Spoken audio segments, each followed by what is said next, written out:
के उस बंद कमरे में एक ऐसी सड़ाल फैली थी जिसे इतिहास ने आज तक नहीं भुलाया। सिंहासन पर बैठा व्यक्ति 7 महीने पहले मर चुका था, लेकिन उसे कब्र की शांति नसीब नहीं हुई। पोप स्टीफन 6 ने अपने दुश्मन पूर्व पोप फारपोसस की लाश को कब्र से बाहर निकाला, उसे कीमती शाही कपड़ों में लपेटा और उसे अदालत के कटघरे में खड़ा कर दिया। जी हाँ, एक सड़ती हुई लाश पर मुकदमा शुरू हो जा चुका था। साल था 897। रोम की सत्ता हथियाने की होड़ में मानवता और मर्यादा दोनों तार-तार हो रही थी। पोप स्टीफन के लिए एक सिर्फ राजनीति नहीं बल्कि बदले की एक भयानक प्यास थी। उसने आदेश दिया कि मृत पोप फारपोसस की गद्दी पर बिठाया जाए। उस सड़े गले शरीर को जब कुर्सी पर टिकाया गया तो उसकी हड्डियां ढीली पड़ी थी और चमड़ी काली पड़ चुकी थी। उस दृश्य को देखकर वह मौजूद लोग डर से कांप रहे थे और उस दुर्गंध से उनका दम घुट रहा था। फिर शुरू हुआ वह पागलपन जो इतिहास के पन्नों में एक काला धब्बा बन गया।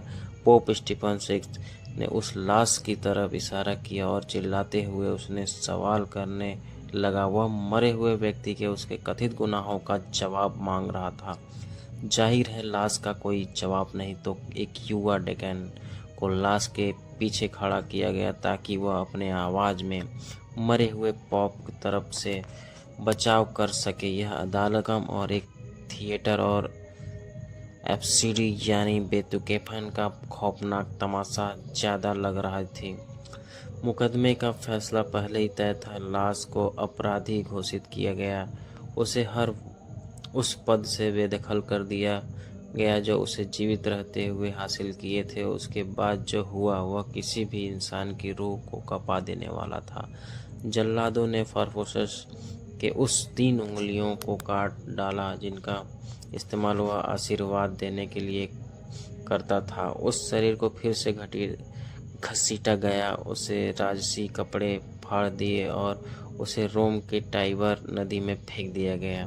कहा जाता है कि उस नदी के पानी ने भी इस पाप को स्वीकार नहीं किया और लाश बहकर बाहर आ गई। यह घटना दिखाती है कि सत्ता के नशे में इंसान किस हद तक गिर सकता है। जब इंसान के पास सारी ताकत होती है तो वह भगवान बनने की कोशिश करता है, भले ही इसके लिए मरे हुए को भी प्रताड़ित करना पड़े। इतिहास के इस सबसे विभत्स और डरावने ट्रायल के बारे में सोचकर क्या आपके रोंगटे नहीं खड़े हुए? क्या आपको लगता है इंसानियत का अंत तब हो जाता है जब हम मरने के बाद भी नफरत को जिंदा रखते हैं? अगर आप इतिहास के ऐसे ही और खौफनाक और अनसुलझे रहस्यों की गहराई से जानना चाहते हैं तो अभी सब्सक्राइब करें और बेल आइकन दबाएं, क्योंकि